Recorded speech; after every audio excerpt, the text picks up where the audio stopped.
Bom, boa tarde a todos. Desculpa aí colocar todo mundo no mudo, mas vamos iniciando aí o estudo, né? Até por uma questão de fuso horário, né? Do Márcio, para não se estender, né? E não ficar tão tarde para ele lá.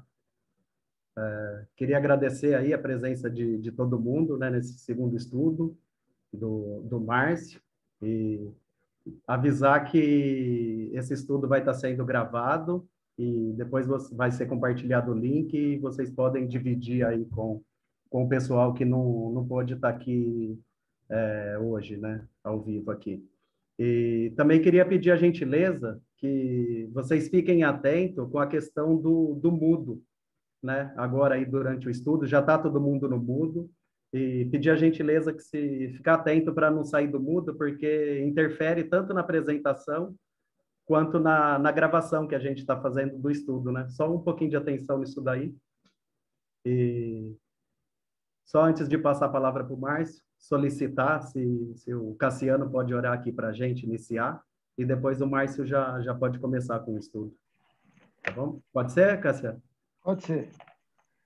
Deus Pai, a gente quer te agradecer pela oportunidade de estarmos aqui reunidos. Pedir para o Teu Espírito Santo nos dar a sabedoria para aprender as coisas que o Senhor quer que a gente aprenda nesse estudo do Márcio. Agradecer a presença de todos. E, Pai, queremos pedir a Tua proteção contra esse coronavírus. Que o Senhor estivesse cuidando de todos nós, dos nossos amigos, nossos familiares, nossos irmãos de fé. Que o Senhor estivesse pondo a Tua mão poderosa sobre essa doença. Queremos pedir e agradecer tudo isso em nome de Teu Filho, Jesus Cristo. Amém. Amém. Aí, Marcião, a palavra tá com você. Tirar do mudo. Aí, pronto. Muito bem. Bom, amigos, bom estar aqui com vocês de novo. E eu vou pôr aqui a tela só do nosso estudinho para a gente poder avançar com isso. Ok? Bem, nós vamos então para a nossa segunda parte, e não, aquela que nós chamamos de primeira cena, digamos. Nós tínhamos feito a introdução, e a primeira cena, que seria essa das 7 igrejas na Ásia Menor. Nós temos aqui só um pouquinho, sair daqui. Aqui os 7 estudos, né? Nós fizemos primeiro a introdução, e hoje vamos fazer as 7 igrejas, as cartas às 7 igrejas, que vai do versículo 1:9 até o 3:22, ok? Aqui temos um pouco de onde estão as igrejas, não? Então temos aqui a Turquia, toda essa zona aqui é a Turquia, aqui temos a Grécia, tudo, né? A Itália, e a Patmos está aqui nessa zona, e as igrejas estão nesse lugar aqui, né? O lado oeste da Turquia, tá bem? Então essa aqui são as 7 igrejas para onde foi direcionada as cartas, tá bem?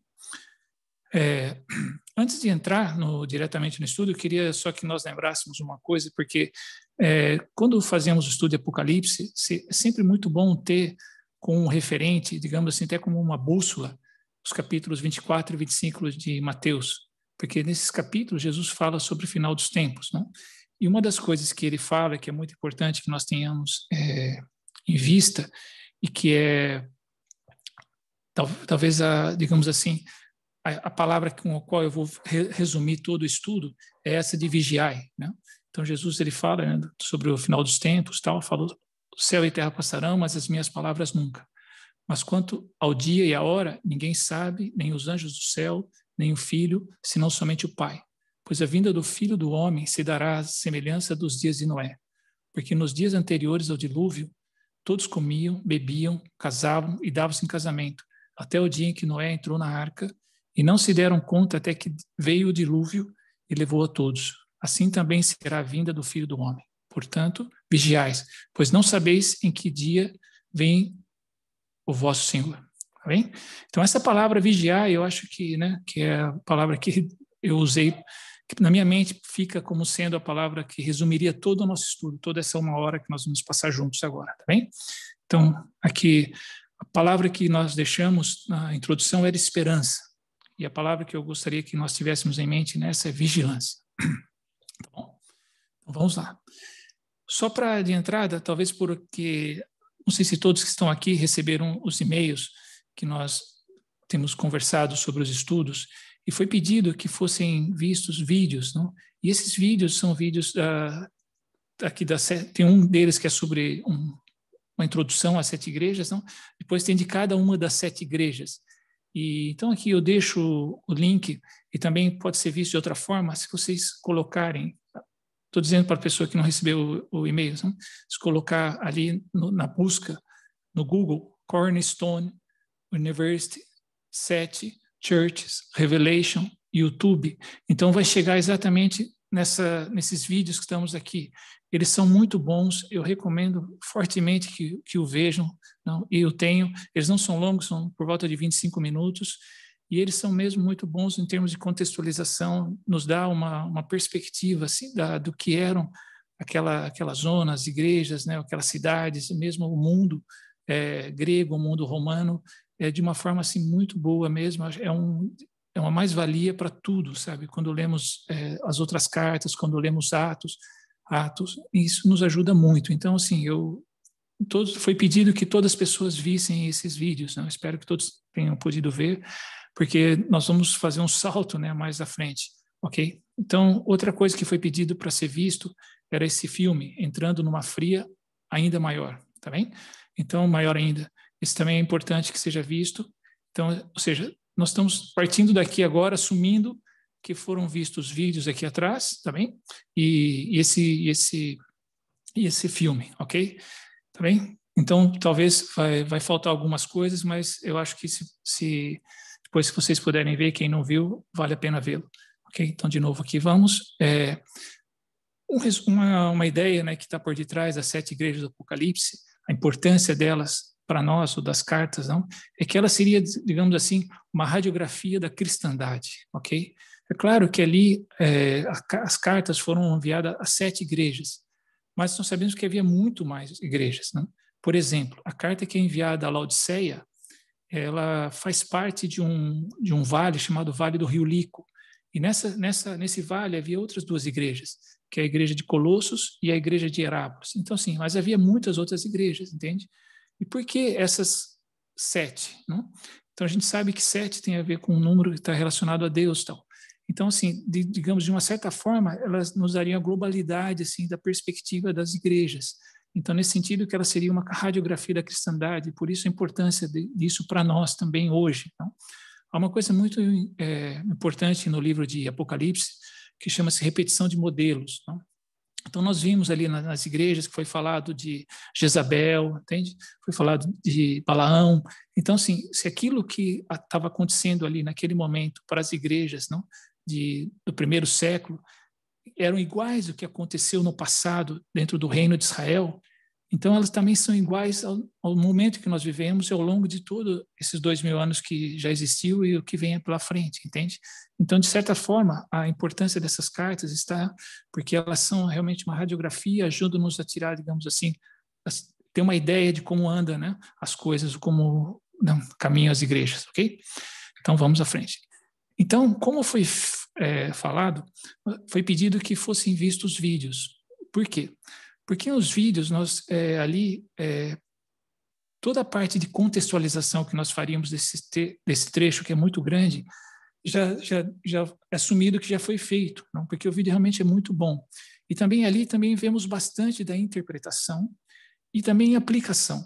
É claro que eu não acho que a aplicação que é feita nos vídeos assim, são boas e mesmo quando foi feito um vídeo por uma pessoa que pertence a uma igreja evangélica, isso não diminui nada, porque ele faz até uma própria crítica ou carrega, né, os ensinamentos que tem ali das cartas para o próprio mundo dele, fazendo mesmo uma boa crítica, uma crítica construtiva, entende? Então, sim, mas eu queria que nós usássemos essas cartas, esse estudo de hoje, para uma aplicação mais pessoal, quer dizer, mais relacionada à nossa turma, né, ao nosso grupo, ok? Então, eu vou saltar, tá bem? Aqui temos a primeira parte, que é a introdução. Aqui temos a primeira carta, né, que é a igreja de Éfeso. A segunda carta, que é a igreja de Esmina. A terceira, Pérgamo. Quarta, Tiatira. Quinta, Sardes. Sexta, Filadélfia. E a última é Laodiceia, ok? Então, ou seja, Nós não vamos analisar tudo isso, ok? Vocês veem, se fôssemos fazer isso, nós íamos gastar muito tempo, por isso que eu enviei os vídeos antes para a gente poder avançar, ok? Então, nós vamos saltar direto para a aplicação, tá bem? Uma tentativa de aplicar, ou, claro, eu fiz orando, né, com certeza, e pedindo a Deus que me ajudasse a ter uma perspectiva da coisa e pegar alguma coisa que desse um gancho para os nossos dias. Então, é por isso que nós vamos direto à aplicação. Espero que, né, seja de alguma contribuição para todos. Espero que eu tenha ouvido o que Deus queria falar, se Ele realmente falou. Não? Vamos ver. Okay? Então, aqui, eu tenho aqui um quadro tentando sintetizar um pouco tudo que estavam naquelas cartas. Não tudo, mas, digamos assim, o ponto de onde eu quero saltar, né? Plataforma de onde eu quero saltar. Okay? Então, aqui temos um pouco falando sobre o ambiente da sociedade e os seus perigos. Okay? Temos aqui as 7 igrejas, né? Éfeso, Esmirna, Pérgamo, Tiatira, Sardes, Filadélfia e Laodiceia. Deixa eu tirar isso aqui. Tá bem? E aqui, dentro delas, é claro, as cartas elas têm digamos assim, um padrão, né? Uma introdução, uma apresentação de Jesus, num certo sentido, como para um link com o destinatário, com cada igreja para onde vai. Depois há uma advertência, há elogios, e há promessas no final da carta, entende? E aqui eu tentei, aqui eu pus, nem tudo está aqui, entende? Algumas partes que falam das advertências do que aconteceu com essas igrejas, entende? O que realmente esse ambiente da sociedade levou-as a fazer, ou outras que não, que é o caso de Esmirna e Filadélfia, que saem ilesas, assim, sabe, sem nenhuma crítica, sem nada, impressionante, tá bem? Então, assim, vemos que a igreja de Éfeso, a crítica que Jesus faz, que ela era uma igreja que, digamos assim, nós vamos ver mais à frente, ela estava indo muito bem, mas ela se defendeu bastante bem, né, digamos assim, da pressão que ela exercia, mas foi tanto que ela perdeu o seu primeiro amor, né? Depois a igreja de Pérgamo, ele falava, né, das coisas sacrificadas aos ídolos, e de se prostituírem, né, prostituição espiritual, seguindo a doutrina dos nicolaítas. O Tiatira, a mesma coisa. A Sardes é uma igreja muito interessante, porque fala, né, digamos, que ela tinha fama de estar viva, mas no fundo estava morta, e fala também de alguns que contaminaram as suas vestes. Não? Tudo isso eu não vou explicar nada, porque realmente nós já vimos tudo isso, ok? E aqui de Laodiceia também, né, porque é morno e não é quente, nem frio, estou a ponto de vomitar-te da minha boca. Ok? Então, aqui vemos que, tentando resumir, né, em algumas palavras, não? A igreja de Éfeso, o problema central dela era a perda do primeiro amor. A igreja de Esmirna estava saudável, assim como a igreja de Filadélfia estava saudável.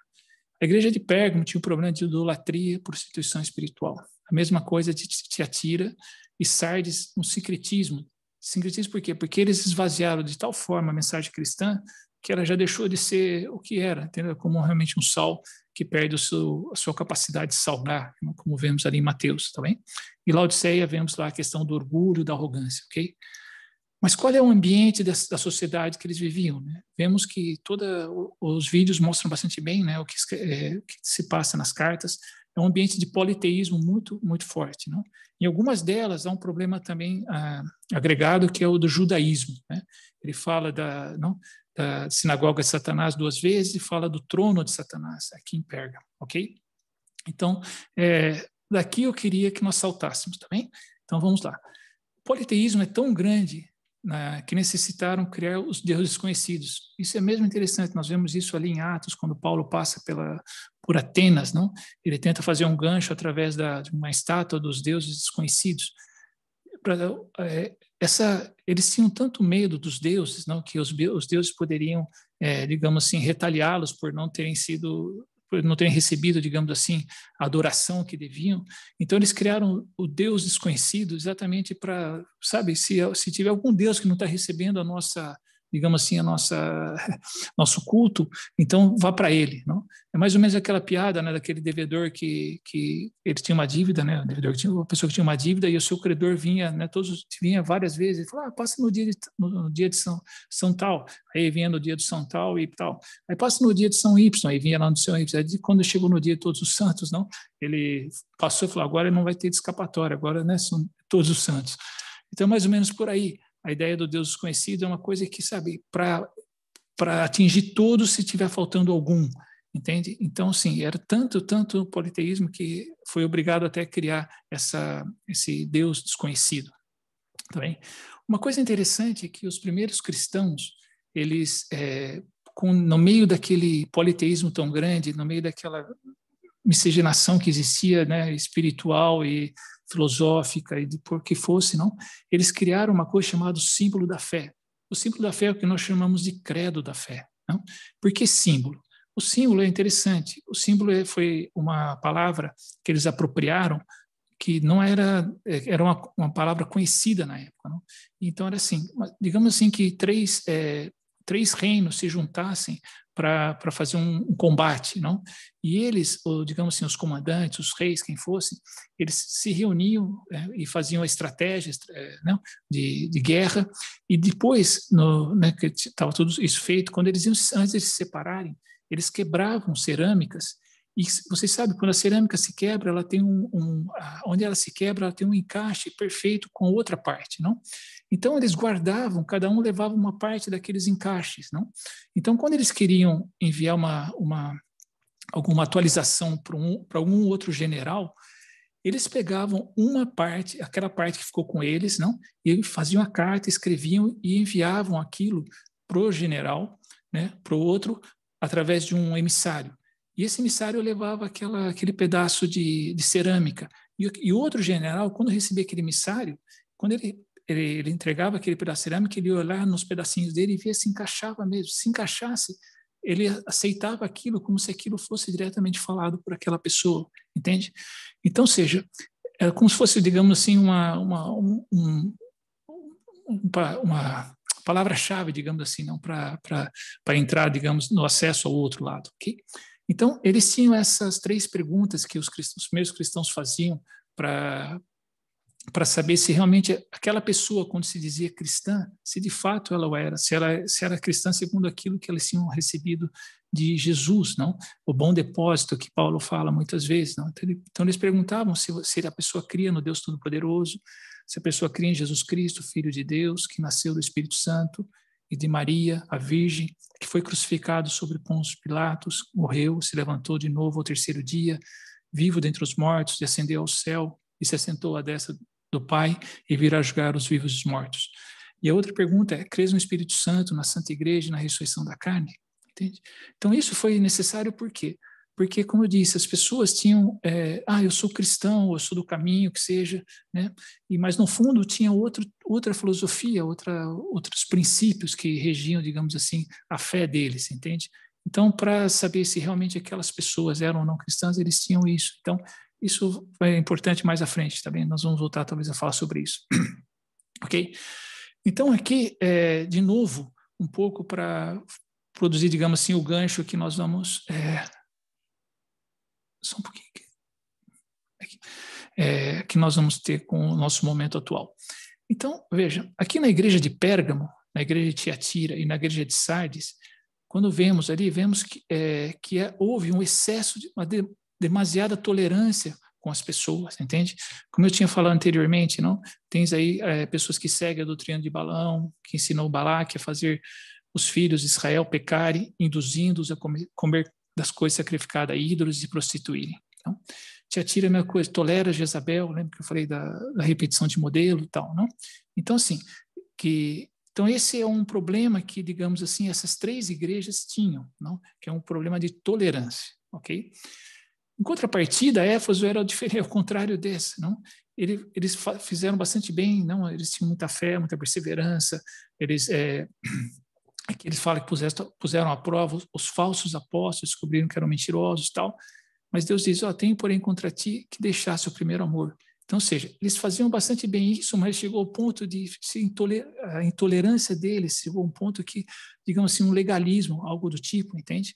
Então, vemos aqui 2 tipos de problemas, né? Esse um problema que é comum a essas 3 igrejas e um outro problema que é comum, que é a de Éfeso, ok? Em contrapartida, temos Esmirna e Filadélfia, que não são, digamos assim, criticadas por nada, né? Todo o contrário. Eles falam, né, conheça a tua tribulação, tua pobreza, apesar de seres rico de espírito, não? Ou seja, então ele fala, provavelmente era como a gente viu nos vídeos, não? Era uma cidade que a pressão dos judeus era tão grande, não? Que eles não tinham muita capacidade para progredir, digamos assim, economicamente, empreendedores, nada do tipo. Então, embora fossem pobres, Deus fala deles serem ricos de espírito, ou seja, era uma igreja que estava mesmo, digamos assim, refletindo a luz de Cristo onde eles estavam, apesar de toda a perseguição que eles recebiam, não? E Filadélfia é a mesma coisa, ele fala, conheço as tuas obras, tenho posto diante de ti uma porta aberta. Geralmente o termo porta aberta está relacionado ao evangelho, à expansão do evangelho, né, que ninguém pode fechar. Ou seja, de alguma forma eles também estavam com esse trabalho, né, de expansão do evangelho dentro da cidade, e estava indo bastante bem, apesar de toda a dificuldade, não? Então, sim, essas duas igrejas, elas tinham uma, digamos assim, uma atitude de moderação, uma atitude de funcionalidade, ou seja, elas estavam no meio daquele ambiente politeísta, mas não se deixavam se esvaziar, como nós vimos aqui com Sardes, não? Ou se não se juntavam ao ponto de, sabe, não ficar, de incluir, digamos assim, outras formas de expressão religiosas no meio delas, não? Tá bem? Então tá. Então aqui vemos aqui de novo essa mesma história, né? A história da tolerância, Pérgamo, Tiatira, Sardes, de moderação, funcionalidade, Esmirna e Filadélfia, e de intolerância, Éfeso, ok? Então, de novo, aqui temos aquele barro aqui. Só acho que eu esqueci, desculpa, esqueci um slide aqui no meio, mas eu vou deixar por aqui só para... Então, aqui temos de novo a ideia do politeísmo, não? Que é muito forte. E dessa ideia do politeísmo, que, voltando aqui, que eu tinha colocado aqui, que... digamos assim, aqui nós teríamos o que seria, aqui embaixo faltou uma coisa chamada inclusivistas hoje, ok? Esses daqui seriam mais ou menos, mais à frente nós vamos falar sobre isso, mas eu já estava com ele aqui, acolhedor. E aqui nós poderíamos chamar de legalistas, ok? Seria a ponte que eu ia fazer. Mas nós vamos falar disso mais à frente, ok? Então aqui voltando ao que começou tudo isso, enfim. Aí vamos dar uma paradinha aqui nas igrejas, ok? Para poder entrar um pouco também, começar a relacionar um pouco o nosso mundo. Eu pedi que nós víssemos esse filme, não sei se todos puderam ver e tal, não? É um filme divertido, de humor e tal, então, assim, é uma coisa mais leve, não tão pesada como os vídeos das igrejas, embora eu acho que, como eu já disse, acho que ele seja bastante bem feito, ok? O que eu gostaria de destacar, não, como eu expliquei na carta que eu escrevi para vocês, não, que esse filme, ele de certa forma, ele marca digamos assim, um ponto de inflexão dentro do Ocidente, ok? E isso é muito interessante, fica bastante bem marcado pelo casal, né, do Dustin Hoffman e Barbra Streisand, de um lado, e do Robert De Niro, de outro, né? O Robert De Niro sendo, digamos assim, a personificação da razão, enquanto o Dustin Hoffman e Barbra Streisand seriam a personificação, digamos, do holismo, não? E tudo isso relacionado ao quê? Relacionado à questão do conhecimento, da realidade, da verdade, da busca do conhecimento, da busca de entender a realidade, a verdade, ou seja, como nós podemos chegar a isso, não? Do lado esquerdo temos a razão, que é uma coisa que, né, a racionalidade, a objetividade, mecanicismo, que foi uma das coisas que, assim, digamos assim, predominou ao longo do século XX, tá bem? Nós vamos chegar a isso mais abaixo, nós vamos entrar nisso mais abaixo. E a questão que, para onde estamos caminhando agora, disso se trata o filme, não? Digamos assim, uma nova tendência para onde o Ocidente está caminhando, né? Então, o holismo, que é emoção, intuição, relativismo, pluralismo, eu coloquei aqui em seguida o holismo, né? O holismo vem de holos, que em grego é inteiro, né? Então, são outros caminhos válidos para o conhecimento além da razão, tal como emoções e intuição. Ou seja, não é simplesmente a razão, através da razão, mas há outras formas de apreciações, ou forma de, digamos assim, de receber a informação que vem do mundo externo, né, para que nós entendamos melhor sobre a nossa realidade, sobre a verdade, tudo isso, ok? Bem, então essa era a ideia, que eu gostaria que nós tivéssemos um pouco em mente, que o filme nos ajudasse simplesmente a ter essa, sabe, criar uma imagem mental de que nós estamos num ponto de mudança no Ocidente, ou seja, alguma coisa no Ocidente está se movendo, não?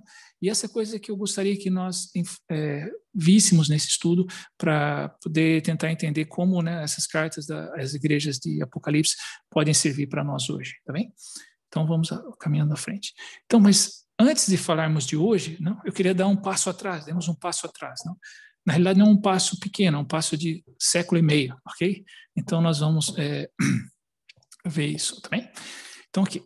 Alguém já ouviu falar desse Boulevard Burchard? Não sei como se pronuncia essa segunda palavra, ela é alemã, ok? Então, os alemães aí da turma vão poder pronunciá-la melhor, ok? Esse aqui foi um empreendimento imobiliário lançado em 1893, tá bem?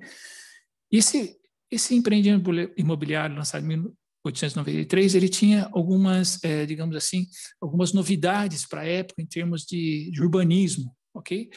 Quais eram as novidades? Então, assim, havia uma ênfase na questão da luz, da ventilação, arborização, rede de água e esgoto, espaçamento entre as casas, iluminação pública a gás, e tudo de mais moderno em termos de urbanização. Entende? Essa era, digamos assim, da propaganda, da publicidade, eles falavam disso, porque isso até então não existia, ok? Então vamos ver que lançamento, talvez alguns já saibam, né, que prédio é esse, não, desculpa, que bairro é esse, ok? Então, esse é o Boulevard. Então, é interessante porque o carro-chefe da publicidade era o saneamento básico, que até então não existia nas cidades, ok? Então, esse era o carro-chefe, tanto que o saneamento básico foi tão forte, era tão assim, o apelo dele era tão forte que acabou mudando, deixando de ser Boulevard Burchard para outro nome. E esse nome é o quê? Higienópolis, a cidade, né, em São Paulo. Então, o bairro Higienópolis, ele tem essa característica. Ele foi lançado em 1893. Eram 2 alemães que compraram ali as terras dali que eram pertencentes aos jesuítas, que tinham sido expulsos, né, do Brasil, e eles compraram essas terras, fizeram ali lotes de 700, 1.000 metros quadrados, e eles tinham assim, o urbanismo, né, digamos, esse novo loteamento ia ter tudo isso que eu estou falando, luz, as casas iam poder ter ventilação, ia ter arborização, a rede de água e esgoto, tudo diferente, digamos assim, do que já existia na época, daquelas casas todas juntinhas que a gente vê muito ali na Lapa, não? Ou vê em outros lugares como Bexiga e tal. Então, aqueles adoçados, né, casas geminadas, que estão ali juntinhas umas às outras tal. Então, essa é toda uma linha nova de, digamos assim, de viver, não? Isso tudo por quê? Não? Também? Por quê? Nós estamos falando de 1893, quando foi feito o lançamento, ok? Porque na última metade do século XIX, em 1800, aconteceu uma coisa muito interessante, veja. Começando ali com esse Filippo Patini, não? Que era um italiano, ele isolou o bacilo da cólera em 1854, ok? Depois, John Snow, que era britânico, não? Ele relaciona o surto de cólera, Sorro, que teve num bairro de Sorro, em Londres, com a água dos poços. É interessante porque ele recomendava, quase que o pessoal queria matá-lo mesmo, porque ele recomendava que as pessoas deviam tomar cerveja ao invés de tomar água daqueles poços. Então, ele mandou fechar os poços e aquilo virou um caos, né? Mas era melhor fazê-lo porque deixar as pessoas tomando e aquele surto de cólera continuar crescendo, tá bem?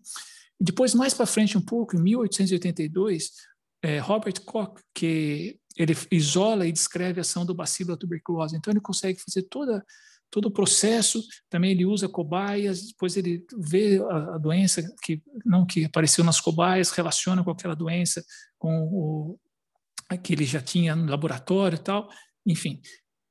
Nessa segunda metade do século XIX, se descobre, enfim, o quê? O causador das doenças. É muito interessante isso, entende? Então, ou seja, a gente vê aqui a questão da água, dos poços e tal. Isso tudo é uma época que nós vemos, né, que está dentro do iluminismo, que é o século XIX, e vai crescendo isso, não? Temos outras coisas, né? Temos Charles Darwin, tem a tentativa de racionalizar tudo, de ver, não? Tudo com os olhos da razão, não? E aí o que acontece? Esse é um momento da história muito assim que dá um salto assim quantitativo em termos de conhecimento, equivalente ao salto que estamos dando hoje com os computadores, entende? É impressionante porque aí as pessoas começam a entender o funcionamento de muitas coisas, ok? Tanto que, veja, aqui eu coloco, nós estamos falando aqui do final do século XIX, ou seja, nós estamos falando da segunda metade do século XIX. Então, quando se passa do século XIX para o século XX, houve muito otimismo, uma ilusão muito grande, porque primeiro eles descobriram a causa das doenças, descobriram como tratá-las, enfim, tudo isso, entende?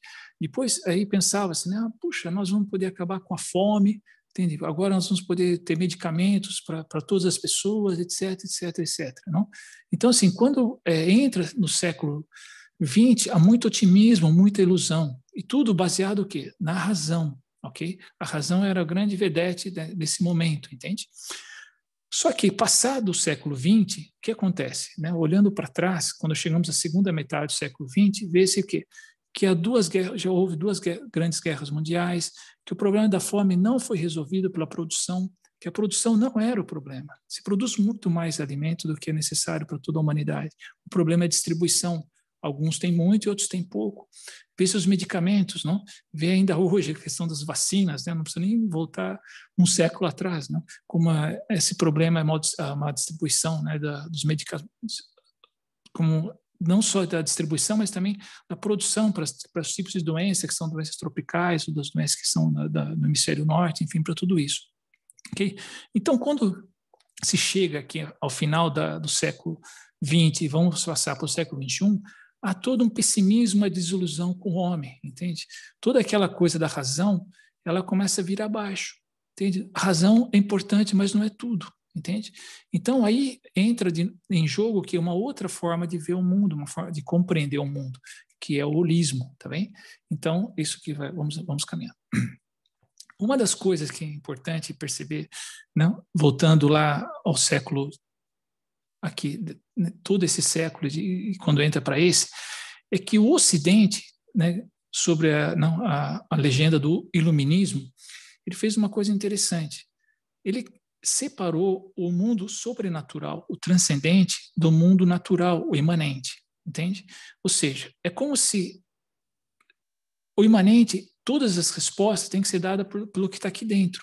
Não existe uma mão que vem de fora e entra aqui para fazer alguma alteração, entende? Ou mexer, ou influir em alguma coisa no mundo imanente. Então, ou seja, o mundo sobrenatural foi descartado. O iluminismo, ele praticamente descarta o mundo sobrenatural e fica só com o imanente, ok? Isso é quando nós estamos vindo daqui para lá, entende? Isso vai crescendo cada vez mais e atinge o seu auge na primeira metade, digamos, do século XX, ok? Quando era a grande dificuldade dos cristãos naquele momento era defender a existência de Deus, porque com tudo isso, todas essas descobertas, voltando aqui, ó, todas essas descobertas, essa coisa de Deus, sobrenatural, tudo é balela, entende? Tudo é explicado aqui pelas coisas da criação, por tudo que está aqui dentro e tal, ok? E aí, o que acontece? Quando chegamos nesse momento aqui de vir para cá, o mundo ocidental, de novo, ele começa a conjecturar que existe o quê? Existe o tal do transcendente, ok? E ele já não tem mais esse referente. Por quê? Porque nos últimos 2 séculos eles fez essa separação. Então o mundo ocidental vai olhar para onde? Ele vai olhar para o Oriente, entende? Por quê? Porque o Oriente nunca fez essa separação. O mundo transcendente, o mundo sobrenatural, ele está ali imbricado com o mundo natural, o imanente, tá bem? Então, ou seja, essa é uma das razões porque se importa tantas coisas do Oriente. Por quê? Porque o Ocidente perdeu o seu referencial, digamos assim, transcendental e espiritual. Então, claro, estamos lá, os cristãos, né, muitas coisas e tal, mas a demanda por isso, a gente sabe, né, que também a questão não é nem de tendência, de evidência, uma questão de tendência, as pessoas vão buscar coisas diferentes, não? Mas o grande, digamos assim, fornecedor de uma matriz espiritual nesse momento acaba sendo o Oriente. Por quê? Porque ele manteve essa junção entre o mundo sobrenatural e o mundo imanente, ok? Então, avançamos. Um impulso atual da ciência que também ajuda nessa, voltando aqui atrás, cadê? Não, acho que está mais para frente, perdoe. Que ajuda na questão da entrada no mundo, no holismo, mas também na questão espiritual, é o próprio impulso da ciência, ok? O Aqui eu trouxe um livro que alguns de vocês já me ouviram falar dele. Esse aqui é um autor chamado Antony Flew. Antony Flew, ele foi porque ele já faleceu, mas ao longo da segunda metade do século passado, ele foi o maior combatente do ateísmo, entende? Ele era mesmo muito forte. Dificilmente algum ateu não tem um livro do Antony Flew, ok? E o Antony Flew tinha uma frase, um livro, né, chamado There is no God. Não? E por incrível que pareça, o Antony Flew, ele deixa de ser um ateu e se torna um teísta, ok? E aí esse livro, ele é o livro que é digamos assim, é o testamento dele. Então, ou seja, there is no God, ele risca o no e põe um A. There is a God, ou seja, há um Deus, entende? Há um Deus. É muito interessante, por quê? Porque o Antony Flew, ele é uma pessoa que nós podemos dizer que é um ateu que estava de fato buscando alguma coisa, sinceramente. E quando ele encontra essa coisa, ele se rende a ela. É diferente, às vezes, de pessoas que estão buscando argumentos para defender a sua posição, entende? Uma coisa é você buscar a verdade aberta aonde ela te leve. Outra coisa é você buscar argumentos para você, digamos assim, defender a sua maneira de pensar. E esse senhor, pelo que tudo indica, ele era um senhor que estava buscando o quê? Digamos a verdade. E a evolução, o impulso da ciência atual, ele fala isso, não? Que com as descobertas atuais da ciência, as leis naturais, é impossível não crer que há alguma coisa, voltando aqui atrás, não? Alguma coisa transcendental, entende? Ou seja, há alguma coisa sobrenatural. A razão só não pode explicar tudo, entende? Então, é tão forte que isso hoje, dentro do mundo, né, da ciência, essa expressão de ateus começa a cair em desuso e as pessoas usam mais uma que seja agnósticos, né, o A, prefixo negação, e gnose de conhecimento, a pessoa que um desconhecedor, assumir que é um desconhecedor diante de toda essa realidade, não, que está no mundo transcendental. Ok? Então, aqui, voltando aqui ao nosso quadrozinho lá de trás, não? E que onde enfatizamos a questão do politeísmo, não? Ok? Aqui, mesma coisa. Então, o que está em jogo hoje? Essa é a pergunta que eu gostaria que nós pensássemos um pouco nela, tá bem? O que está em jogo hoje? Visto isso, né? Visto essa volta, digamos assim, para o campo de jogo do transcendente, tá bem? Que está em jogo hoje. Então, como eu tinha dito, nessa época, na primeira metade do século passado, a grande pergunta que os cristãos tiveram que responder, né? Claro que Deus teve que responder através dos cristãos, mas que tiveram que se debruçar, é se existia ou não Deus. Aqui, então, o ateísmo fazia todo sentido, assim, na sociedade, né? A discussão, ser um ateu e tal. Entende? Então, porque não, alguns queriam que existia, outros queriam que não existia, tal, então aí cabia, né, essa discussão do ateísmo. Mas, e para nós hoje? Não? Então, nós não estamos mais nesse momento, nós estamos num outro momento. Não? E nesse momento onde se abre, não, o teto para o holismo ou para a espiritualidade, a pergunta que vem a nós hoje é outra, não é mais essa. A pergunta que vem a nós hoje é: Cristo é o único caminho ou não? Ok? Então, ou seja, isso é para onde vamos nesse momento. Nos vídeos se fala um pouco disso, é muito interessante. Lá está algumas coisas, né, sobre isso, tá bem? Só para, né, como eu tinha dito lá atrás, a questão do Ocidente olhando para o Oriente, não? Então, eu coloquei algumas coisas que a gente vê como mais comuns, pelo menos no Brasil, né? A questão do hinduísmo, né? O hinduísmo tem 330 milhões de deuses. Isso a contagem oficial, que seja do próprio, né, dos próprios hinduístas, não? Digamos assim, ok? Vemos também muito forte a questão do Feng Shui, que é a harmonização dos ambientes, né? Feng Shui quer dizer vento, água, ok? E também aqui, coloquei aqui, vamos ver se vocês já ouviram dessas frases, né? Uma frase, né, feita: muitas fés, uma verdade. Esse aqui tem o mesmo autor. E esse aqui é um livro, Rumo a um Verdadeiro Parentesco das Crenças, como as religiões do mundo podem se unir, ok? Então, essa aqui é do Dalai Lama, ok? Muitas fés, uma verdade. Rumo a um verdadeiro parentesco das crenças, como as religiões do mundo podem se unir, ok? Então, esse aqui do Dalai Lama.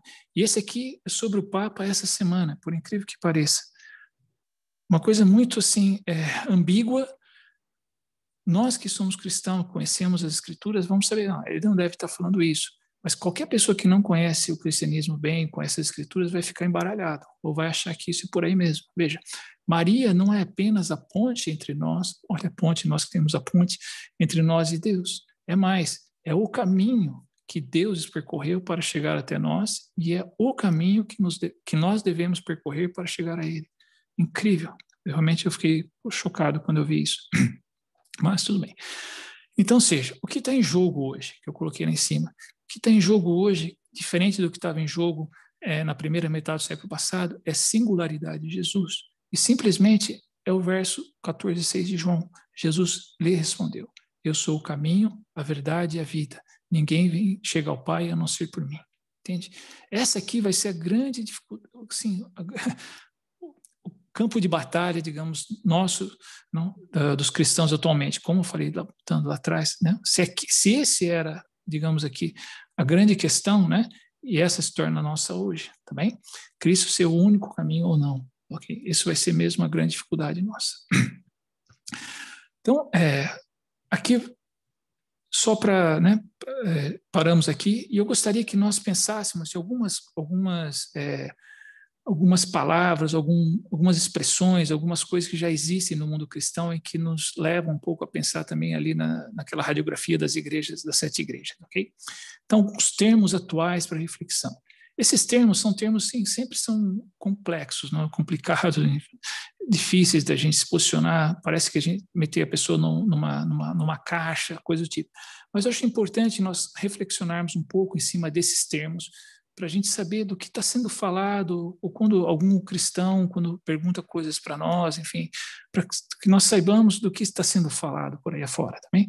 Então, eu coloquei aqui progressista e conservador, e depois inclusivista, legalista e acolhedor. Que é aquilo que nós tínhamos visto lá em cima, e eu esqueci de relacionar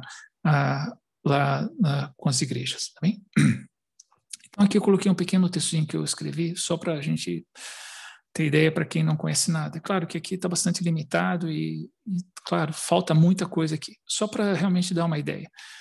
Então, quem seriam os progressistas? Os progressistas são pessoas que buscam construir um ambiente mais leve, em suas palavras, não? Curativo. Então, assim, eles veem que hoje o mundo está bastante pesado, como eu estava dizendo lá atrás, há um pessimismo, há uma desilusão. Então, se colocamos mais algumas cargas, parece que as pessoas não conseguem carregá-las, não? Então, o que acontece? Eles evitam ou até negam falar do pecado ou da necessidade de arrependimento. É incrível. Claro, varia muito não, entre progressistas. Há pessoas que negam o pecado, negam a ideia do homem passar a eternidade separado de Deus. Então, eles acreditam numa coisa chamada aniquilanismo, que não existe algo como o inferno, entende? Que é uma descrição do que será a eternidade daqueles que ficarão separados de Deus, entende?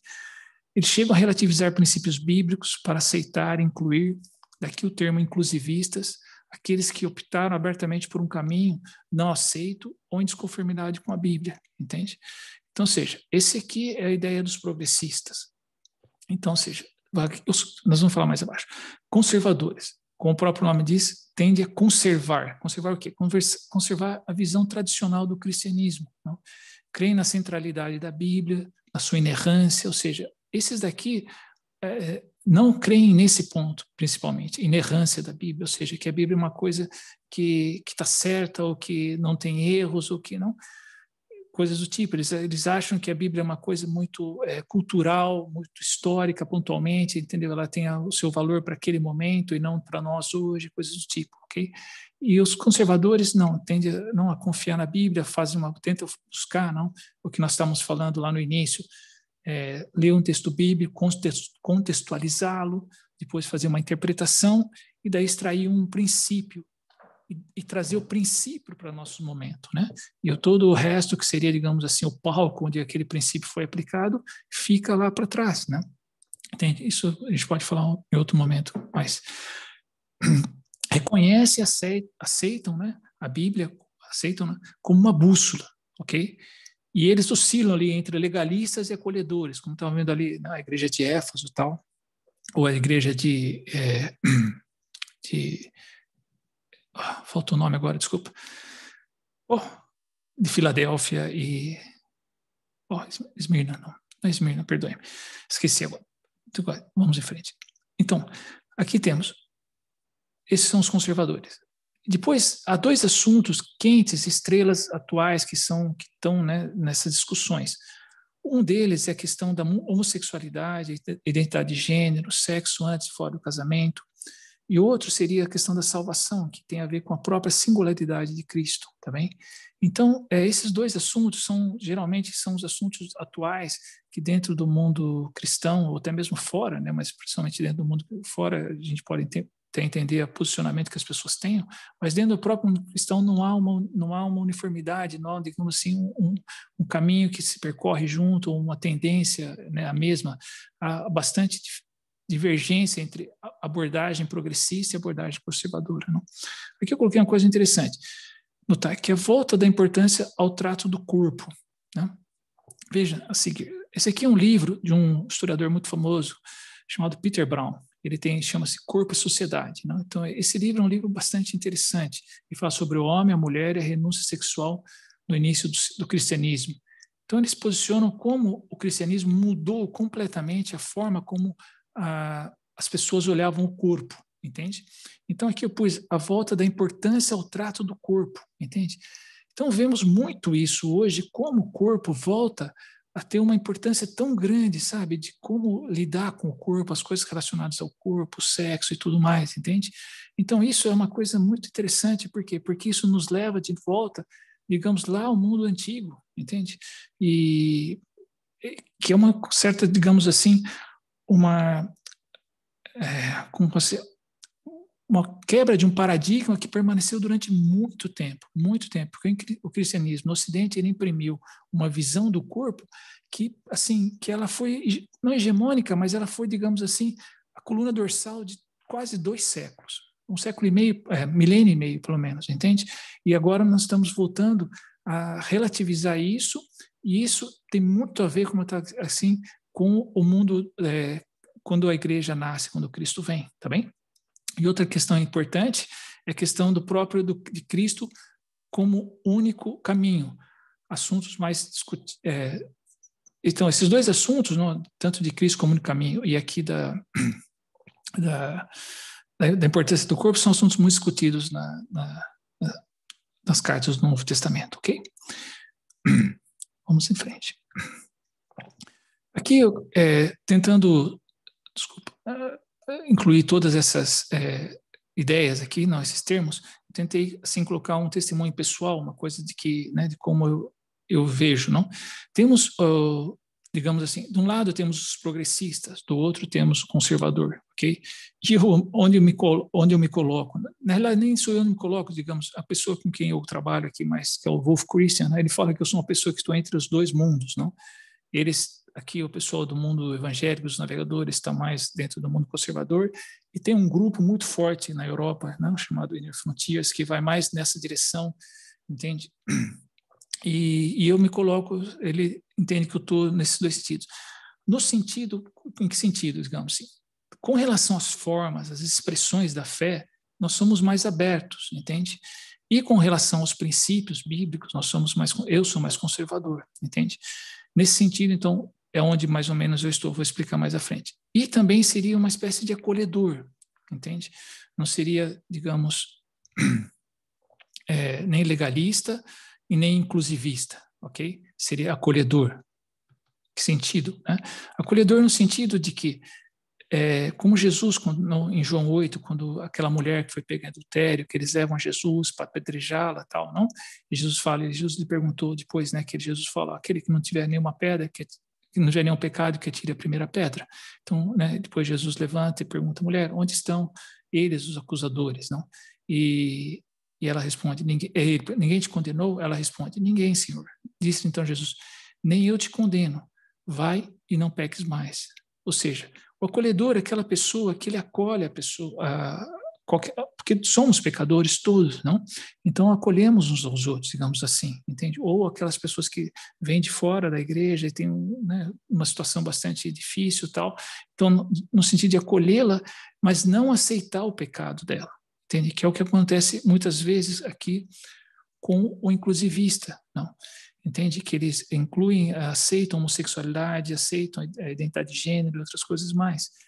Nós, digamos assim, os acolhedores ou legalistas, ficaríamos mais com a visão conservadora das escrituras. Mas não seríamos legalistas ao ponto, sabe, de atirar pedra, não? Seríamos o quê?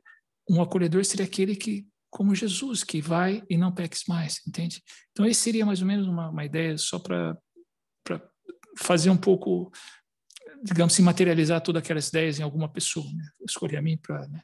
Enfim. Tá bem? Então, sobre esse assunto aqui opa! Olá?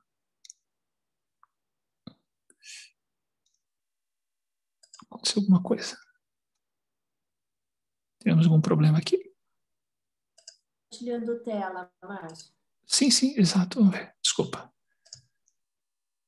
Acho que eu cliquei em alguma coisa aqui que saiu. Desculpa. Voltou? Compartilhar ou não? Não está partilhando? Ainda não, Márcio. Espera aqui, vamos lá. Desculpa. Deu? Beleza, voltou. Desculpa. Tá bem. Acho que apertei alguma coisa errada aqui. Então, o que eu estava a dizer aqui sobre a forma, a expressão da fé, e depois sobre princípios bíblicos, não? Sobre forma e expressão da fé. Gostaria de falar sobre uma ideia que, assim, em Hebreus aparece uma palavra que eu acho muito interessante.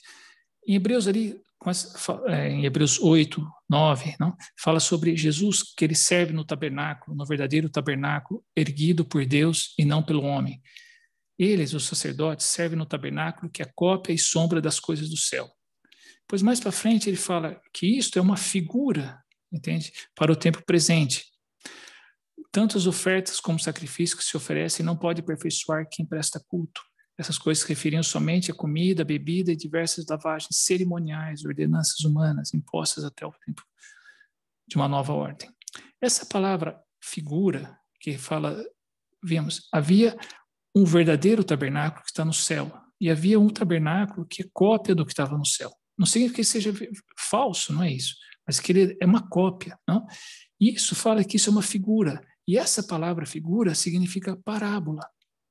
Interessante.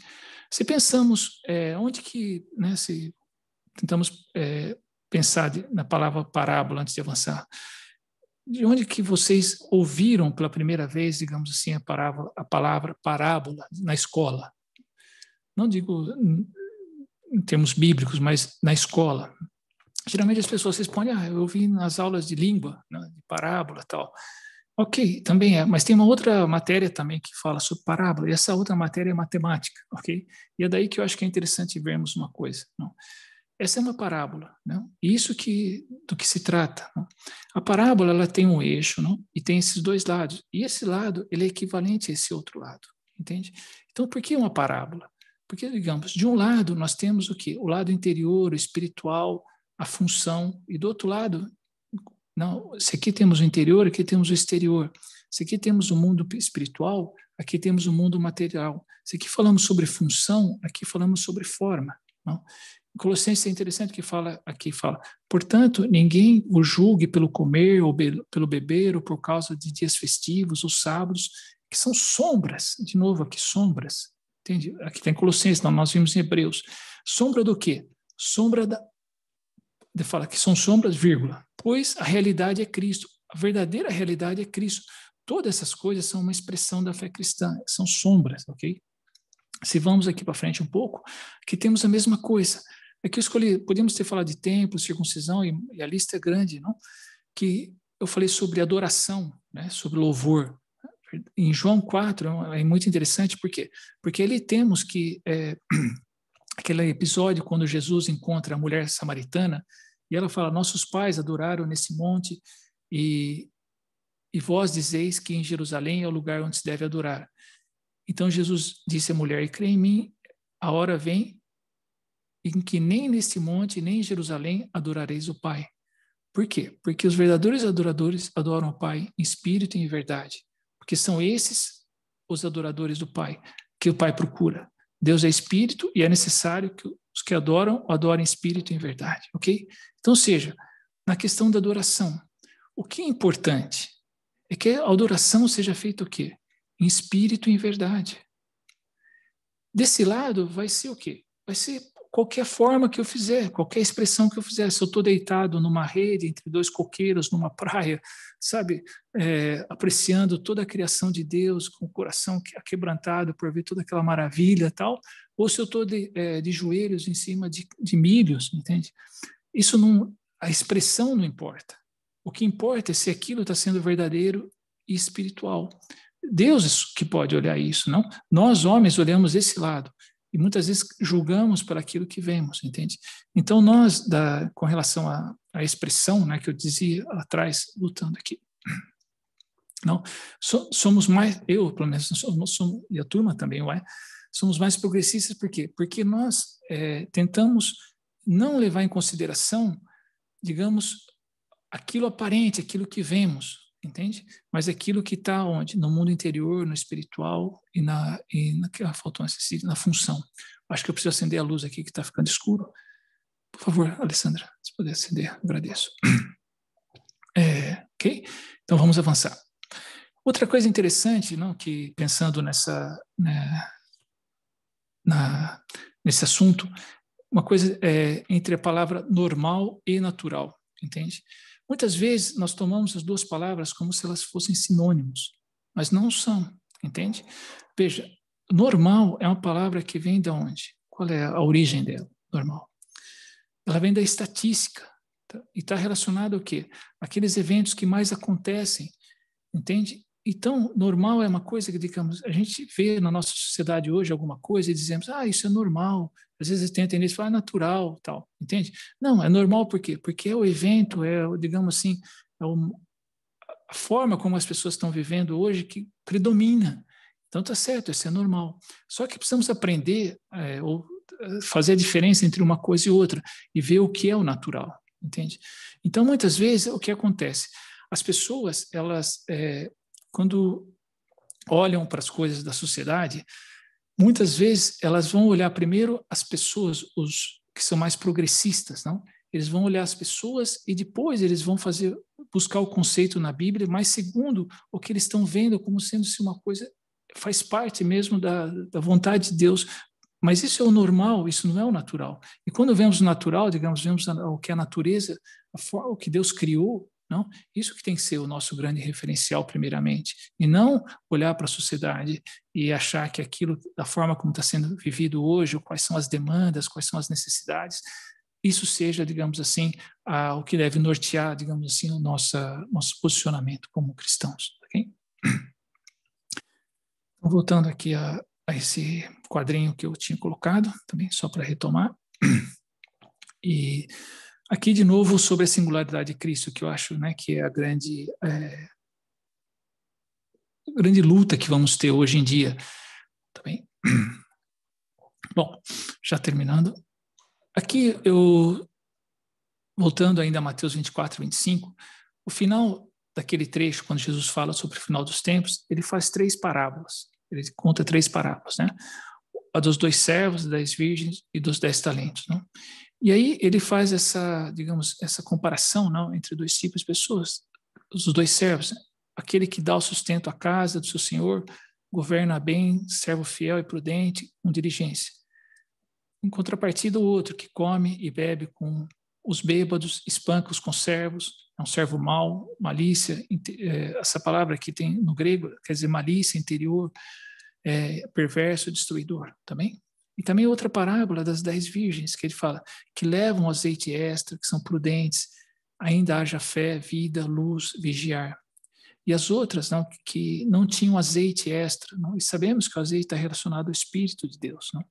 Negligentes, já não havia mais fé, vida, tinham apagado, né? Quando o noivo chega, não? E a parábola dos 10 talentos também, de busca os interesses do reino com coragem, é fiel no pouco, vai ser fiel no muito, bom e fiel, e outro que fica paralisado pelo medo, que é mau e negligente, tá bem? Então é importante ver essas, assim como nós vimos aquela ideia de vigiar, não? É importante também ver isso que Jesus fala no finalzinho, não? Algumas outras coisas que nós temos que também ter como nesse momento que vivemos, não? E digamos assim, como vigiar, não? Então aqui temos, não? Tentando sintetizar um pouquinho, né? Cuidar para manter acesa a chama, não?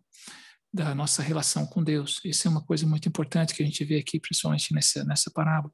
Depois, a questão de administrar bem todos os talentos que Deus nos delegou, nos deu, não? Os recursos gerais, talentos, dons, etc. Tudo em prol do reino.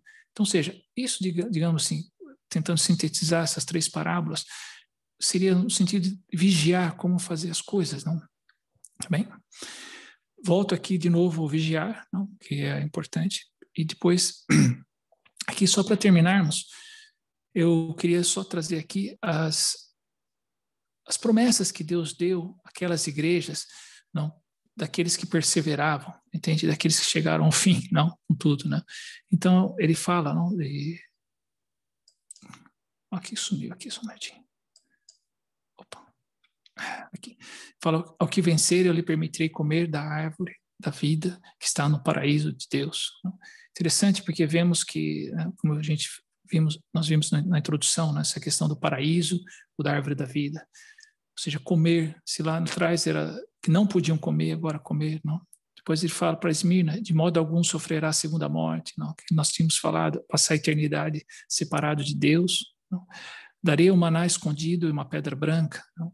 O maná escondido, lá falava, né, dessa igreja de Pérgamos, que eles se juntavam, né, para comer comidas sacrificadas aos ídolos, não? Então aqui ele fala sobre o maná, né, em vez de comer as comidas sacrificadas aos ídolos, comer daquilo que Deus dá, né, o maná, e da pedra branca também, que tinha o sentido de ser como se fosse um ingresso, né, para as cerimônias, enfim. Te atira, darei autoridade sobre as nações, darei a estrela da manhã. Sardes será vestido de vestes brancas e de maneira nenhuma arriscarei o seu nome no livro da vida, né? A gente viu que vestes brancas está relacionada a branco, por quê? Porque alvejou no sangue do cordeiro, né? Arriscarei o nome no livro da vida também, né? Farei uma coluna no templo de Deus, de onde jamais sairá. Escreverei nele o nome de Deus, o nome da cidade do meu Deus, a nova Jerusalém que desce do céu, da parte de Deus, e também o meu novo nome. Não?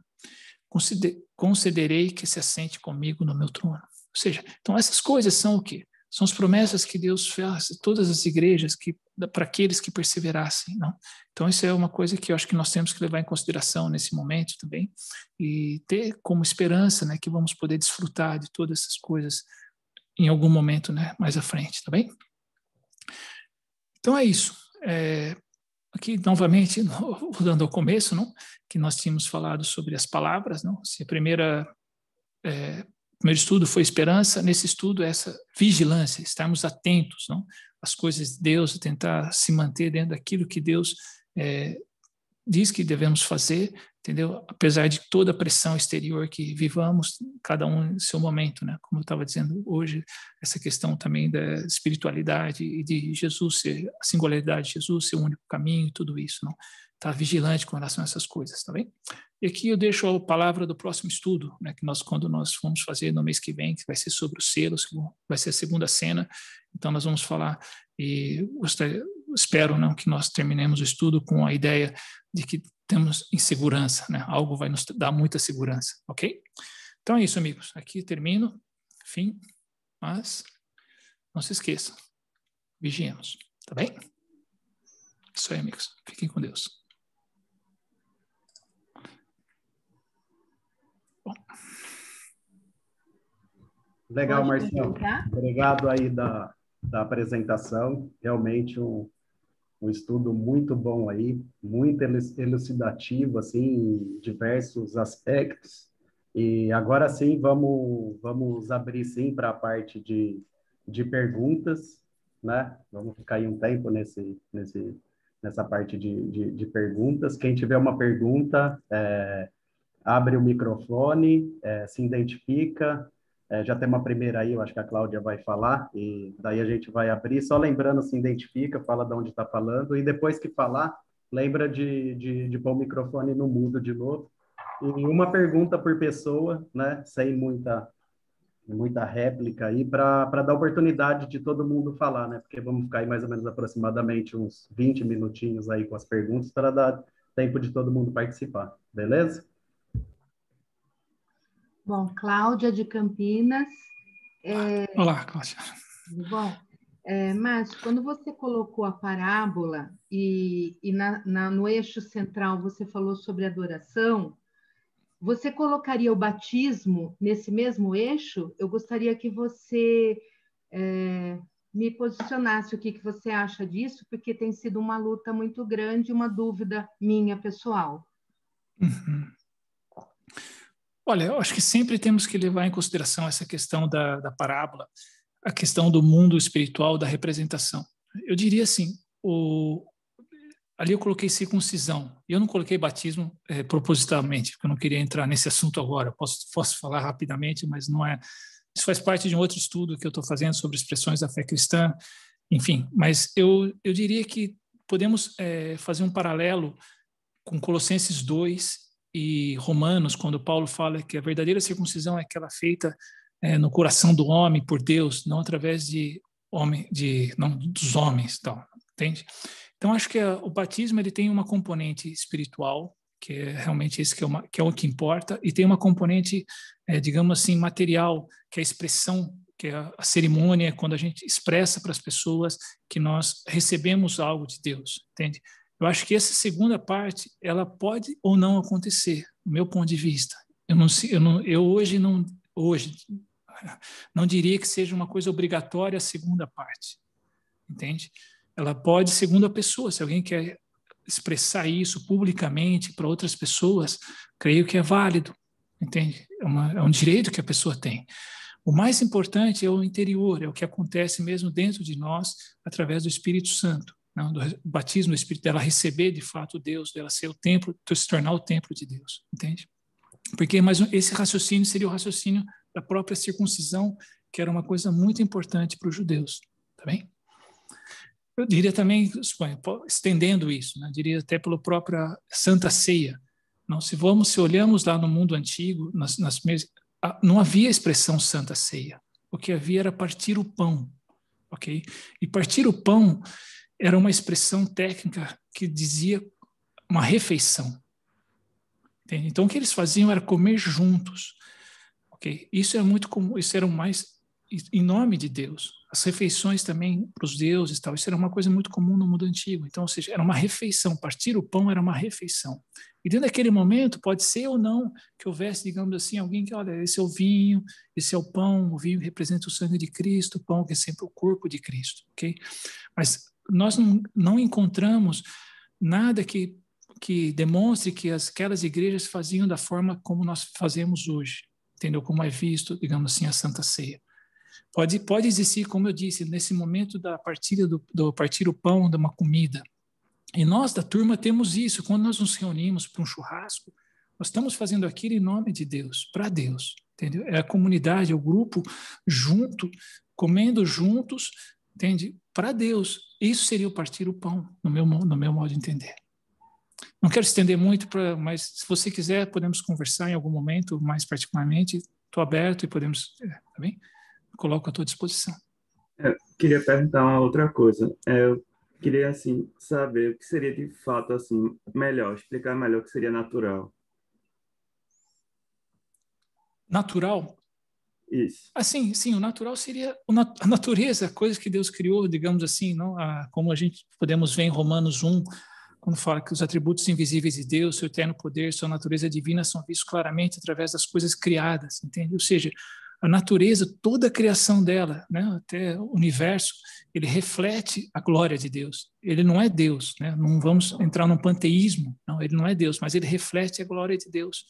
Então, seja o natural seja isso, nesse sentido que eu estava a dizer, que o Anthony Flew se rendeu à evolução da ciência atual, porque a ciência começou a perceber que toda aquela perfeição, entende?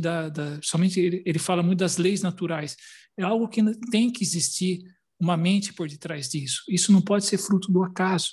Ainda que não saibamos demonstrar isso cientificamente, mas tudo sugere isso. Não dá. Hoje em dia é mais difícil, digamos assim, como tem aquele livro do Norman Geisler, não tenho fé suficiente para ser ateu, entende? Para ser um ateu hoje, você precisa ter mais fé do que você ser um cristão, diante de tantas evidências que a ciência traz. Entende? Por isso que um homem como esse, Antony Flew, se rendeu a isso, porque era um homem que estava buscando de fato a verdade. E ele reconhece isso, ele se torna um teísta. Eu não digo que ele se tornou um cristão, entende? Mas ele se tornou um teísta, pelo menos ele reconhece que aquela questão do mundo transcendental, né, existe. Isso é muito importante. Obrigado. Nada. Alexandre Recife. Muito bem. Eu li, Márcio, Sim. Olá. eu li qualquer coisa que essas igrejas representam períodos da história do cristianismo. Isso tem algum sentido ou não? Eu ficaria mais com uma radiografia da cristandade do que momentos diferentes. Pode ser. O Apocalipse é tão complexo, assim, as perspectivas, as leituras, entende? Que, claro, cada um tem que fazer uma escolha, tem que perceber, né, aquilo de alguma forma. Então, assim, eu particularmente veria aquelas cartas, como eu disse, uma radiografia, mais do que períodos da história. Mas talvez, se a pessoa consegue sustentar isso de alguma forma e faz sentido com o todo da Bíblia, não? Talvez, acho que tem seu espaço, né? Não dá para dizer que não. Márcio? Uhum. Terezinha, eu queria saber uma coisa. Na primeira igreja, Éfeso, fala da perda do primeiro amor. Isso porque era uma igreja que tinha todos os fundamentos, né? Ela se tornou uma igreja legalista e intransigente, e isso fez com que ela perdesse esse primeiro amor em relação às demais pessoas? Acho que sim, porque quando falamos de primeiro amor, falamos de pessoas, né? de amar as pessoas, de recebê-las. Eu acho que tem nesse sentido, acho que a perda do primeiro amor tem um pouco a ver com isso, quando Paulo fala em 1 Coríntios 13, não? Que posso dar meu corpo a ser queimado, posso fazer o que for, mas se não tiver amor, de nada vale, não? Amor por Deus ou também amor pelas pessoas, porque se vemos todos os mandamentos, eles se resumem em dois, e dos dois se resumem em um, que é amor, né? Amor a Deus e amor ao próximo. Então, de certa forma, eu acho que a motivação deles para fazer tudo aquilo, entende? Para Deus e pelas pessoas, deve ter sido perdido para Jesus dizer isso deles, né? Que eles perderam o primeiro amor. Entende? Posso falar? Márcio? Sim. Olá, Margarete. A gente conversou antes já sobre isso, eu usando a palavra que você está usando do estudo de hoje, que é vigiai, né? Da importância da gente conhecer a palavra de Deus, né? E ficar vigilante, né? Em relação a isso. E queria citar aquela palavra do Papa, né? Que, na minha opinião, está induzindo a confiar que o caminho para Deus é Maria, né? Não sei se eu entendi mal, mas a minha sensação é essa. E nós, quem conhece a palavra, sabe que o caminho é só Jesus que leva para Deus, né? Então, a vigilância é importante sempre, né? E o conhecimento, para você estar vigilante, você precisa do conhecimento. Exato. É isso que como eu comentei um pouco, não, que é ambíguo. Então, para quem conhece, consegue imaginar, não, acho que o Papa não está dizendo isso. Mas para quem não conhece, fica ali, vai colocar todos os ovos naquela cesta da Maria, entende? Uhum. E aí é o perigo. Obrigado.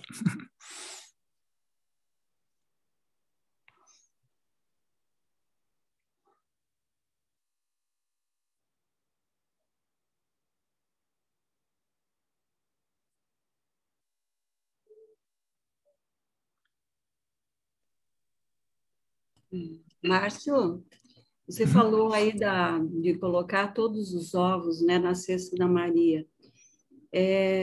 A gente é rodeado de pessoas, né, católicas. E como tratar disso? A gente não mexe nisso na hora de falar com ela, porque é difícil, né? Às vezes você pode fechar a apresentação, né, de Cristo por causa de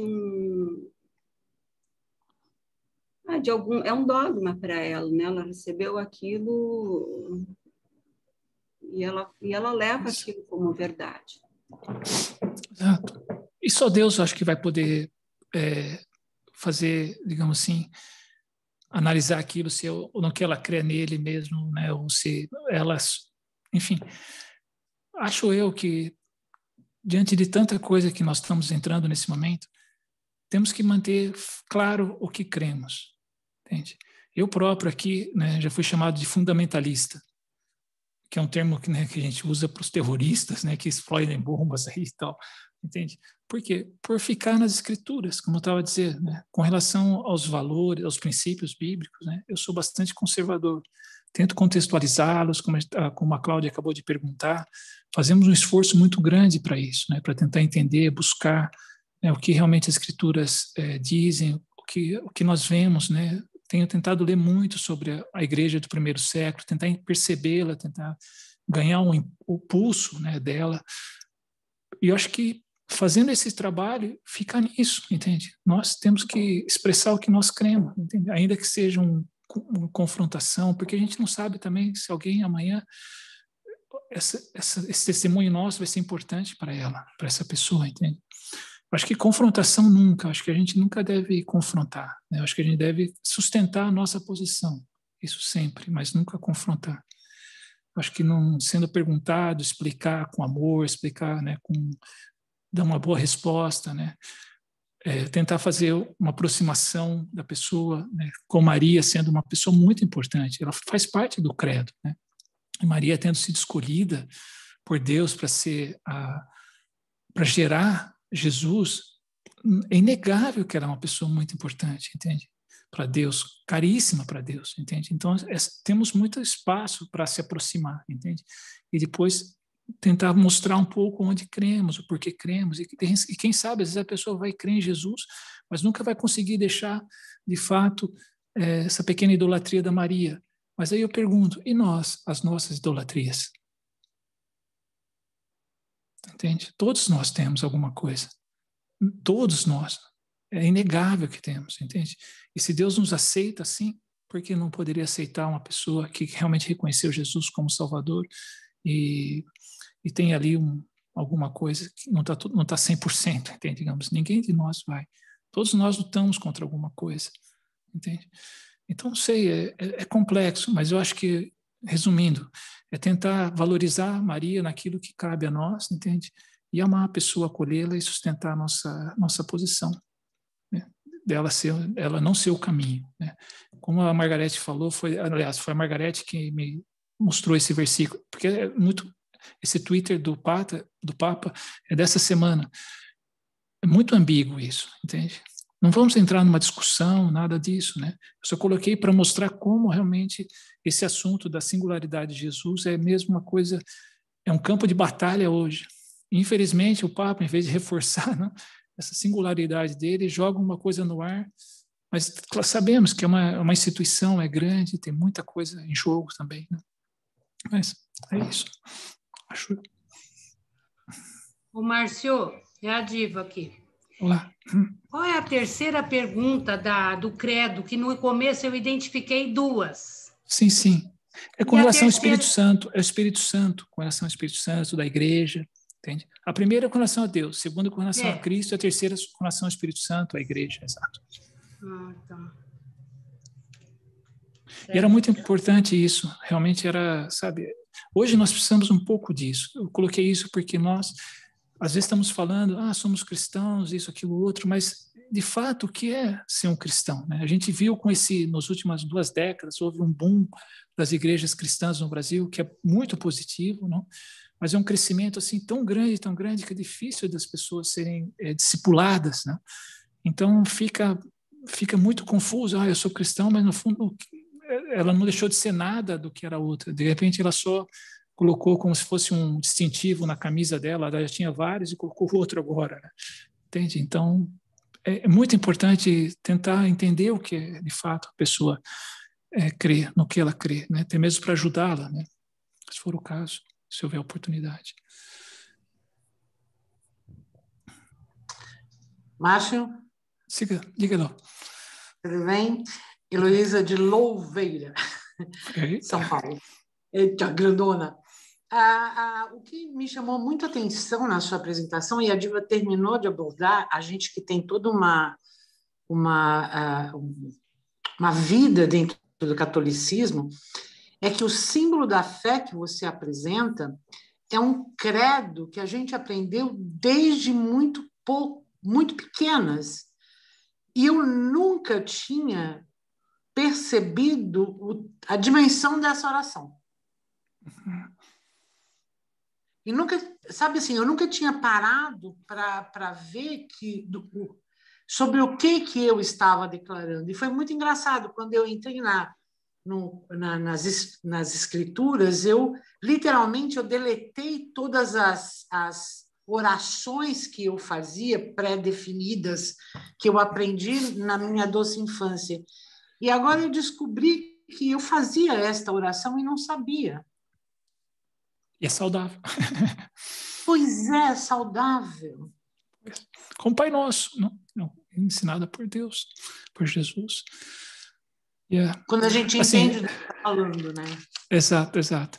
Mas é importante por quê? Porque ela realmente, como eu falei, o símbolo, o credo vem uma palavra que vem posteriormente. Originalmente era dito símbolo, e foi uma apropriação como outras palavras, não, que nós vemos nas escrituras, que tornaram hoje, 2000 anos depois, palavras que são tidas como religiosas, mas eram palavras do dia a dia. Não? E o símbolo era mesmo isso, as pessoas não entendiam, eu preciso encaixar, ver se a coisa se encaixa bem. Se encaixou. Então estamos falando do mesmo Deus, entende? Isso era muito importante. De repente não se encaixava, ficava uma coisa assim, espera lá, acho que nós estamos falando de coisas diferentes. Entende? Como a gente viu na igreja de Éfeso, de colocar à prova os que se diziam apóstolos, não eram mentirosos, tal, e assim por diante. Então era muito importante para eles entenderem, né, quem era quem ali.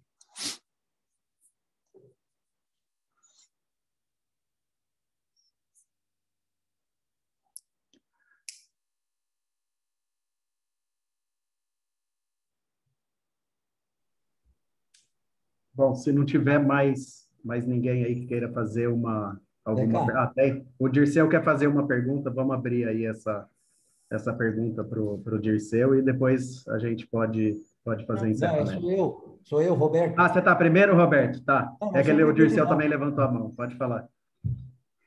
Não, eu só ia aproveitar, já que está todo mundo aqui, né, e a gente terminar com uma oração pelo Estevão, né? Todos nós estamos com o coração aí pesado, né, com toda essa situação. Aproveitar a presença de todo mundo e a gente orar por ele terminar. Mas se tem uma pergunta, vai para frente, tá? O Dirceu. Está no mudo, Dirceu.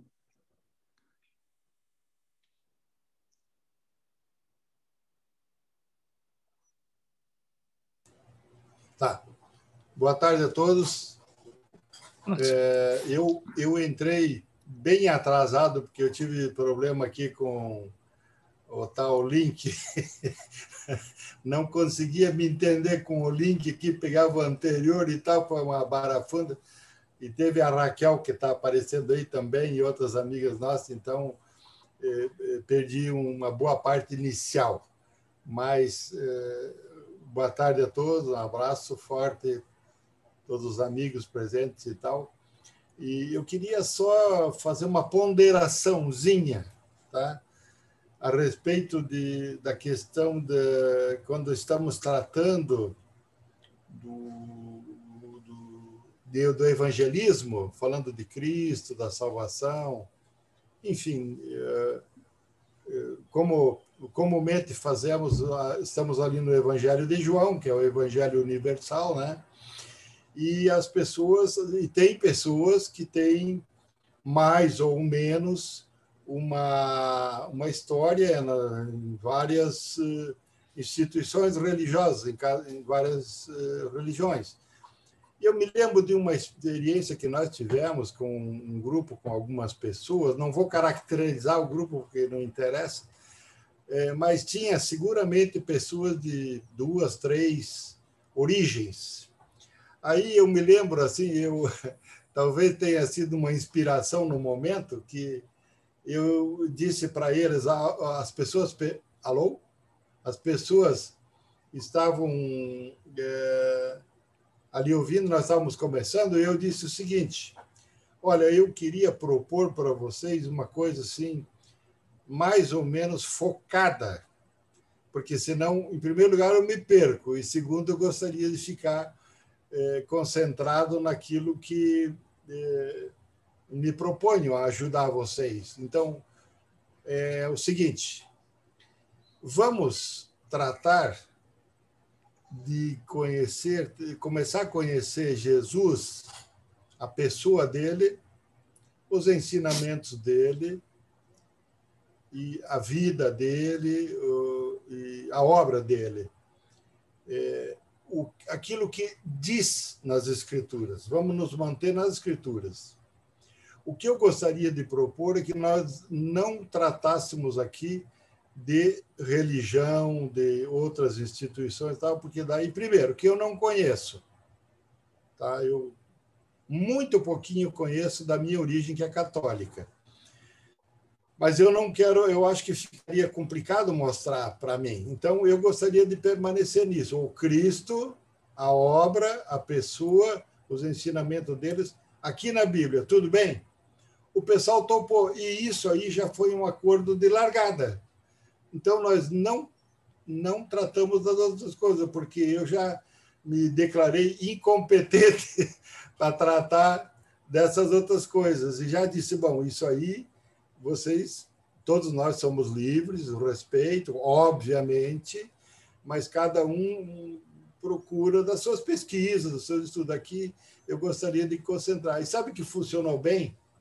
Esse é o testemunho que a gente teve, eu e Isolete, tá? Só isso que eu queria ponderar. Obrigado. Obrigado, Dirceu, pelo comentário. E, com certeza, faz todo sentido. Eu acho que é, digamos assim, o modus operandi de todos nós, não? Quando tratamos com pessoas. E, claro, aqui nós estamos falando de um assunto, talvez só que entre pessoas já cristãs que estão buscando entender a nossa realidade, assim como nós vimos que as cartas das igrejas também ali, Jesus também tocava no assunto, né, do entorno deles, como isso afetava as suas vidas, a própria igreja como um todo, né? Então, assim, há assuntos que são, digamos assim, para uma pessoa nova, que, como Paulo fala, né, ali em 1 Coríntios, ele fala que eles precisavam de leite, né? Então ali a palavra é nutritor, né? Nutritor era a ama de leite que dava o leite, né? Ele não podia ser, ele queria dar alimentos sólidos. Então assim, eu acho que tem os dois momentos, né, para as coisas, né? Então, com certeza, quando começamos com pessoas, temos que ser, como a gente estava falando sobre a questão de Maria e tudo mais, né? Ser bastante sensíveis e seletivos no que falar sempre, né? Com certeza. Mas acho que aqui é um espaço que estamos buscando para tentar entender um pouco mais profundamente o que nos envolve hoje. Como eu estava dizendo, nós não podemos também ser ingênuos e achar que essas coisas não estão acontecendo. Eu não estou falando de religião, estou falando de uma mudança de paradigma que está existindo no Ocidente, né? Onde o próprio Ocidente está introduzindo essa questão politeísta. Isso vai nos afetar, entende? E a força grande, né, de hoje é para desfazer dessa singularidade de Jesus que eu tentei enfocar, né, nesse estudo, entende? E isso para nós é a nossa bandeira, né? Entende? Então, de certa forma, eu próprio, quando estou fazendo estudo com uma pessoa nova, com João, com certeza não entro em nenhuma desses questionamentos, nada, tentando deixar a Bíblia falar por si só. E quando a Bíblia fala por si só, ela fala dessa singularidade, né? Nós fizemos estudo com uma pessoa e ela fez uma mulher e ela fez João todo. E quando passamos para Romanos, ela não durou até o capítulo 6, entende? No 5 ela falou, não, aqui eu paro, né? Você é muito fundamentalista, né? Por quê? Porque, digamos assim, no fundo eu estava... Porque quando ela começou a estudar a Bíblia com nós, ela disse que ela queria ler a Bíblia. Eu falei, tá bem. Então eu falei, eu não vou falar o que eu penso, eu vou deixar a Bíblia falar dela. E ela falando dela, ela própria fala isso, né, da singularidade de Jesus, e isso para o mundo de hoje é uma coisa que não encaixa.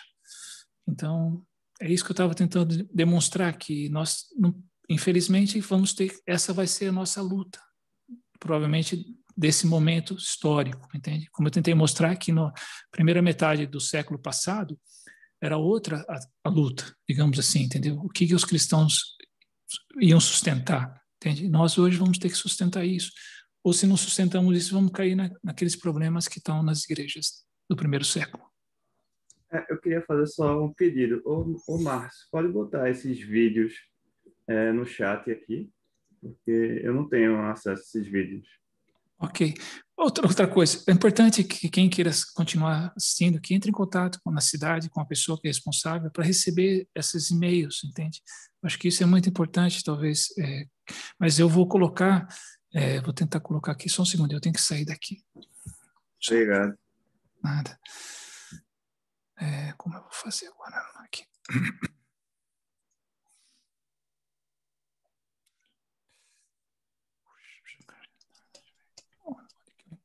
Marcião, eu acho que esses vídeos aí, essa disponibilização pode ser feito pelos locais. Depois a gente passa para os locais e os locais passam para as pessoas. Já foi passado, aqui já foi passado, mas eu acho que então também. Nem todo mundo, pelo visto, recebeu, mas de qualquer jeito, fica a dica aí para entrar em contato com as pessoas mais próximas aí e conseguir receber o vídeo. Sim. Exato. Isso tem lamento, talvez até falha, porque eu pressupus, né, que todos já teriam visto para avançar, mas eu gostaria que talvez vocês possam tentar entender como funciona isso aí em cada cidade. Eu não saberia dizer. A decisão do Cassiano, né, e nossa, do Roberto e eu, foi que em cada cidade teria uma pessoa que receberia o que o Cassiano envia e ele trataria de fazer chegar às pessoas, né? Então não sei exatamente como isso está funcionando. Já foge um pouco do meu alcance. Não, mas beleza. Tranquilo, Marcião, obrigado. Agradeço também a presença de todo mundo, pela participação de todo mundo. E eu vou interromper aqui a gravação e a gente passa aí para a oração aí pela situação do Estevão, entendeu? Não sei como que o Roberto planejou ou quer que a gente faça isso, se quem vai orando vai abrindo o áudio aí, ou Roberto, você pode esclarecer? Não, pode ser. 1 ou 2, 3 pessoas quiserem orar, tá?